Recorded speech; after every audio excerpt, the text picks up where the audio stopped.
Friends, என்னம்மா வந்து உக்காந்துட்டியா, என்னம்மா பிரச்சனை இன்னைக்கு அப்படின்னு தானே கேட்க போகிறீங்க. ஆமாங்க, ஆல்ரெடி தம்ப்லைன்லேயே பார்த்துருப்பீங்க. நாத்தனாரும் இப்படி பண்ணுவாங்கன்னு நான் கொஞ்சம் கூட நினச்சே பார்க்கல. கரண்ட் இல்லை, கொஞ்சம் அட்ஜஸ்ட் பண்ணிக்கோங்க. லைட் வெளிச்சம் இல்லாததுனால நான் வந்து ஜன்னலாண்டை வச்சு தான் வந்து வீடியோ எடுத்துகிட்டு இருக்கேன். போகிற வர சவுண்டுலாம் இருக்குது, அதனால் கொஞ்சம் அட்ஜஸ்ட் பண்ணிக்கோங்க, சரிங்களா. என்ன அப்படின்றத பார்த்தீங்கன்னா, நாத்தனார் பொண்ணு பிறந்த நாள் அப்படின்றது உங்களுக்கு எல்லாருக்குமே நல்லா தெரியும். நேற்று நான் போய் வீடியோ பார்த்துருப்பீங்க. நேற்று நான் போயிட்டு அந்த பிள்ளைக்காக ட்ரெஸ் எடுத்துகிட்டு வந்தேன், ஓகேங்களா. என்னம்மா பிரச்சனை, அந்த பிள்ளைக்கு ட்ரெஸ் எடுத்துன்னு வந்ததுனால என்னம்மா பிரச்சனை அப்படின்னு நீங்கள் கேட்கலாம். நேற்று காலையில் வந்து 6:30 மணிக்கு எங்கள் நாத்தனார் வந்து எங்கிட்ட சொன்னாங்க, பொண்ணுக்கு பிறந்த நாள், அதனால் நீங்கள் இங்கே சாப்பிடுங்க, நைட்டு இங்கே சாப்பிடுங்கன்னு சொன்னாங்க. நான் அப்போயே வந்து அவங்கக்கிட்ட தெளிவாக சொன்னேன், நான் நைட்டுக்கு அங்கே சாப்பிட மாட்டேன், அரி வந்து சாப்பிடுவான், நீ கவலைப்படாத அப்படின்னு நான் சொன்னேன். சரி அப்படின்னு சொல்லிவிட்டு அவங்க போயிட்டாங்க. அதுக்கப்புறம் நான் போயிட்டு கடைக்கு போயிட்டு வரும்போது வந்து அவங்க அப்போ தான் எதிர்க்க போனாங்க எல்லாமே வாங்கிட்டு வரதுக்கு. இங்கே வந்து பிறந்த நாள் அப்படின்னா பூரி குழம்பு இந்த மாதிரி தான் வந்து சாப்பிட்றதுக்கு கொடுப்பாங்க. அதுவும் குட்டி குட்டி பசங்களுக்கு தான் வந்து சாப்பிட்றதுக்கு கொடுப்பாங்களே. எல்லா குட்டி பசங்களையும் கூப்பிட்டு தான் வந்து சாப்பிட்றதுக்கு இது பண்ணுவாங்க. அப்புறம் நமக்கு தேவை அப்படின்னா பெரியவங்கக்கிட்ட, நம்ம ரிலேஷன் அப்படின்னா அவங்கக்கிட்ட சொன்னால் அவங்க வந்து சாப்பிட்றதுக்கு வருவாங்க. நேற்று வந்து அந்த மாதிரி வந்து எல்லாமே அவங்களே தான் ரெடி பண்ணாங்க. நான் எதுக்குமே அந்த பக்கம் போகவும் இல்லை, எதுக்குமே என்னை வந்து கூப்பிடவும் இல்லை. நான் எதையும் இது பண்ணல. எப்போவும் நான் இருக்க போல தாங்க இருந்துகிட்டு இருந்தேன். நான் இருந்துகிட்டு இருந்ததில் எனக்கு எந்த பிரச்சனையுமே இல்லை. நான் உண்டு என் வேலை உண்டுன்னு இருந்தேன். நேற்று வந்து கேக் வெட்டுறப்போ வந்து எல்லாத்தையுமே டெக்கரேஷன் பண்ணிவிட்டு கேக் வெட்டுறப்போ வந்து கூப்பிட்டாங்க. நான் என்ன பண்ணேன், அண்ணா வந்து அந்த அந்த இடத்தையே வாசலாண்டி, அதாவது நான் போக முடியாமல் குறுக்க வந்து சேர் போட்டு உட்காந்துட்டு இருந்ததுனால நான் என்ன பண்ணேன், என் வீட்டுக்கு வாசல்லையே நின்று நான் வெளியே என் வீட்டு வாசலில் வெளியே நின்று நான் பார்த்தேன். கேக் வெட்டினதை நின்று பார்த்தேன். நான் பக்கத்தில் போகல, சரிங்களா. நான் பக்கத்தில் போகாமல் அங்கே நின்று பார்த்தேன். அரி போய் பக்கத்தில் நின்று இருந்தால், அரி வந்து என்ன பண்ணால், அந்த பொண்ணு கேக் விட்டும்போது அந்த பொண்ணுக்கு கொஞ்சம் கேக் எடுத்து அதிலேருந்து ஊட்டி விட்டு, அப்புறம் அரி கொஞ்சம் கேக்கை வாயில் வாங்கிக்கிட்டு வந்துட்டான். அதை உடனே கேக் வெட்டி முடித்தோடனே நான் வந்துட்டேன் உள்ளே. நான் வந்து உள்ளே வந்த கொஞ்சம் நேரத்தில் என்ன பண்ணேன்னா, பாப்பா உள்ளே வந்தா. நான் அப்போ வந்து மாமா கிட்ட ஃபோனில் பேசிகிட்டு இருந்தேன். இந்த மாதிரி கேக் வெட்டுறாங்கடா, அரி கொண்டு போய் ட்ரெஸ்ஸை கொடுத்தான் அப்படின்னு சொல்லிவிட்டு மாமா கிட்ட வந்து நான் பேசிக்கிட்டு இருந்தேன். பேசிகிட்டு இருக்கும்போது வீடியோ காலில் பேசிகிட்டு இருக்கும்போது சரின்னு சொல்லிவிட்டு கதவு தட்டினா. வந்து கதவு தட்டினதுனால, அரி இருடா நான் கதவு திறக்கிறேன் அப்படின்னு சொல்லிட்டு நான் வந்து பார்த்தா கதவு திறந்தா பாப்பா வந்து நின்னான். பாப்பா வந்து நின்னப்போ என்ன ஆச்சுன்னா, ட்ரெஸ்ஸுங்க, இந்த ட்ரெஸ்ஸு, சரிங்களா. நான் இந்த ஃபோட்டோவையும் உங்களுக்கு நான் ஆட் பண்ணுறேன் பாருங்கள். இந்த ட்ரெஸ்ஸை வந்து இங்கே பாருங்கள். அவங்க வந்து இது நேற்று போட்டாங்க பாப்பாவுக்கு. அப்போவே நான் அரி கேக் வெட்டி முடித்த உடனே வந்து அரி வந்து இந்த ட்ரெஸ்ஸை வந்து பாப்பாவுக்கு கையில் கொடுத்தான். கொடுத்த உடனே என்ன பண்ணாங்க, நாத்தனாரும் வாங்கி போட்டு விட்டாங்க. அந்த ட்ரெஸ்ஸை போட்டு விட்டாங்க. போட்டு விட்டாங்க. அதை வந்து அவளும் என்கிட்ட வந்து காமிச்சா. என்கிட்ட காமிச்சோடனே நான் என்ன பண்ணேன், அவங்க மாமா கிட்ட காட்டு அப்படின்னு சொல்லிவிட்டு மாமா கிட்ட வீடியோ கால் லைனில் இருந்தார், அவர்கிட்ட கொடுத்தேன். அவளுக்கு வந்து பெரியவங்கள தான் தெரியும், என் ஹஸ்பண்டு தெரியாது அவளுக்கு அந்த அளவுக்கு. அதனால் வந்து அவள் அந்த அளவுக்கு பேசவே இல்லை. அப்புறம் நான் வந்து நிற்க வச்சு ஃபோட்டோ எடுத்து அனுப்புன்னு சொன்னார். சரி நான் ஃபோட்டோ எடுத்து அனுப்புகிறேன்னு சொல்லிவிட்டு 2 ஃபோட்டோ எடுத்தேன். இந்த ட்ரெஸ்ஸை வந்து அப்போவே அவங்க போட்டு விட்டுட்டாங்க. கையில் கொடுத்த அப்போவே போட்டு விட்டு எனக்கு வந்து பாப்பா என்கிட்ட காமிச்சிட்டு நான் என்ன பண்ணேன்னா, சரி என்கிட்ட ட்ரெஸ்ஸை காமிச்சேன்னு சொல்லிட்டு அவங்க மாமாக்கிட்டையும் காமிச்சிட்டு நான் ஃபோட்டோ எடுத்து என் வீட்டுக்காருக்கும் நான் அமிச்சேன். பாரு ட்ரெஸ்ஸு நல்லா இருக்கா பாரு, அரி தான் செலெக்ஷன் பண்ணா அப்படின்னு சொல்லிட்டு இது பண்ணின்னு இருந்தேன். நைட்டு 10:30 மணி. அதுக்கு முன்னாடியே காலையில் பிரச்சனை போய்கிட்டு இருந்தது. நான் அதை பற்றி எதுவுமே பேசிக்கல, இவர்கிட்டையும் நான் எதுவும் சொல்லலை. நேற்று மதியத்துலேருந்து என்னை பாத்ரூம் போகக்கூடாத அளவுக்கு பிரச்சனை பண்ணிக்கின்னு இருந்தாங்க. நான் அதையும் பெருசாக எதுவுமே பண்ணிக்கல, பெருக்கிட்டு நான் மாட்டேன்னு உள்ளே வந்துட்டேன். அதாவது வந்து பார்த்திங்கன்னா, எந்த பக்கம் போனாலும் மூத்தார் வந்து நிற்கிற மாதிரியே வந்து இது பண்ணிக்கிட்டு இருந்தாங்க. என்னால் பாத்ரூம் போகிறதுக்கும் போக முடியல, என்னை விடவும் இல்லை. பாத்ரூம் போகாத அளவுக்கு அவங்க பண்ணாங்க. நான் எதுவுமே பேசிக்கல. நான் மாட்டுன்னு உள்ளே வந்து கம்முன்னு திரும்ப உட்காந்துட்டு அவங்க எல்லாம் அடுப்பாண்ட, ஏன்னா நேற்று மழை வேறு பெஞ்சிட்டு இருந்ததா, எல்லாம் அந்த பம்பு இருக்குல்ல அந்த இடத்த, என் மிஷின் வச்சுருக்க இடத்தையே எல்லாத்தையும் வச்சு செஞ்சுட்டு இருந்ததுனால போகிறதுக்கும் வழி இல்லை. நேற்று பிறந்த நாளுக்கு எல்லாம் டெக்கரேஷன் பண்ணிக்கிட்டு இருந்தாங்க, எல்லாமே பண்ணிக்கிட்டு இருந்தாங்க. அப்பயும் போகிறதுக்கு வழி இல்லை. எப்போவுமே வந்து நான் பாருங்கள் அந்த கதையை கொண்டு வந்து இது கூட சேர்க்குறேன் பாருங்கள். அதுக்கப்புறம் நான் என்ன பண்ணேன்னா, சரின்னு இருங்க ஒரு நிமிஷம். அதுக்கப்புறம் வந்து எல்லோரும் உட்காந்து சாப்பிட்டாங்க. அரியும் சாப்பிட்டான். அரியும் சாப்பிட்டு உள்ளே வந்து உட்காந்துக்கிட்டு விளையாடிக்கிட்டு இருந்தான்.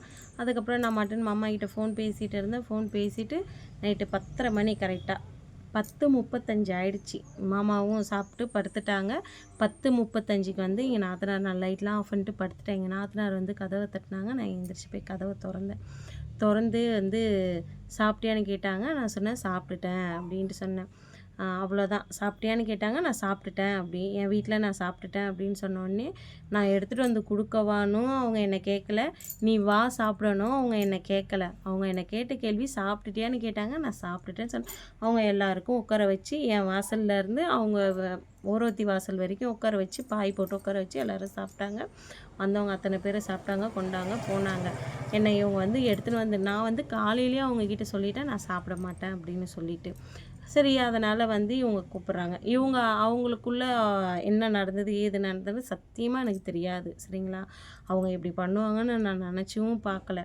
இன்றைக்கி காலையில் இந்த ட்ரெஸ்ஸு இப்படியே, அதாவது பாருங்கள், என்ன இந்த ட்ரெஸ்ஸு வந்து இப்படியே, சரிங்களா, இப்படியே சுருட்டி தான் இருந்தது.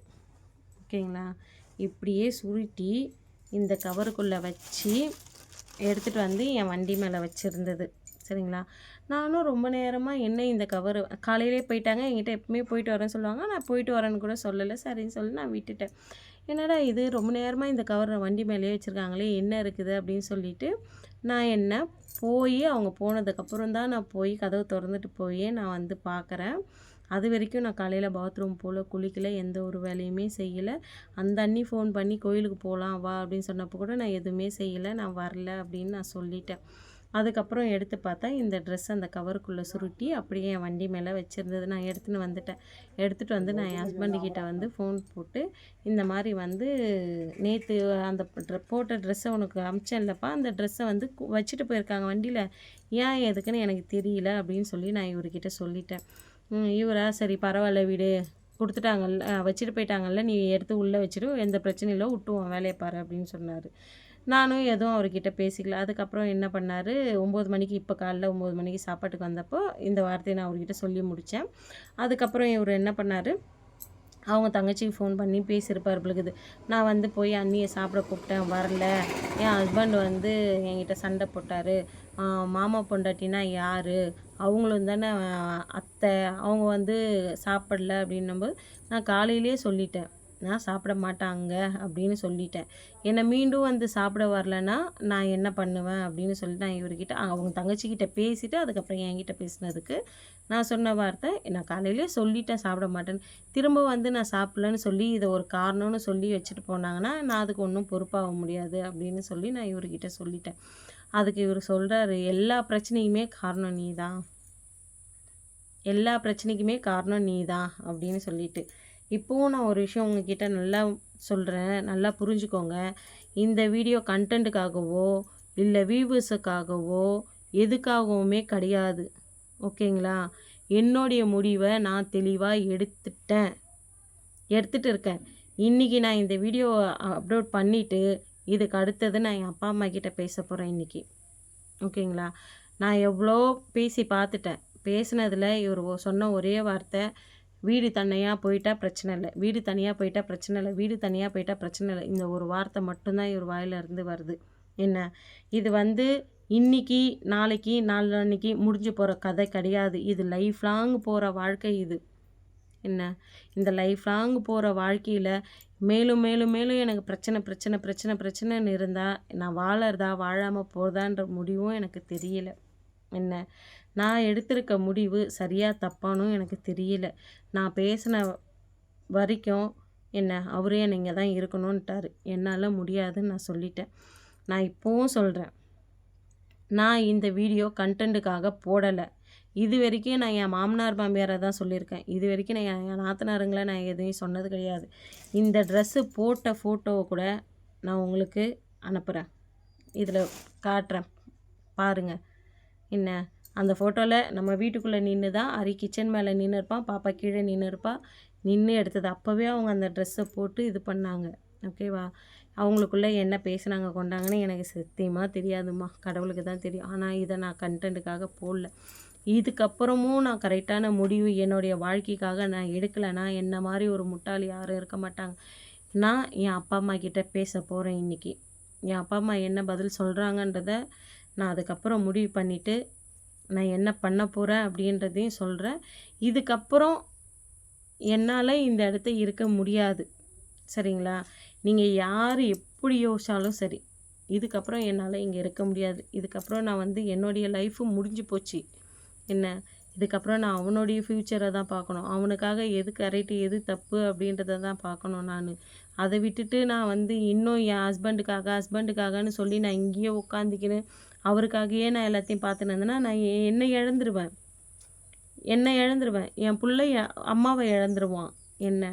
அதனால் ஹரிக்காகவும் எனக்காகவும் நான் கரெக்டான ஒரு முடிவு எடுத்திருக்கேன். அது சரியா தப்பான்னு எனக்கு தெரியல.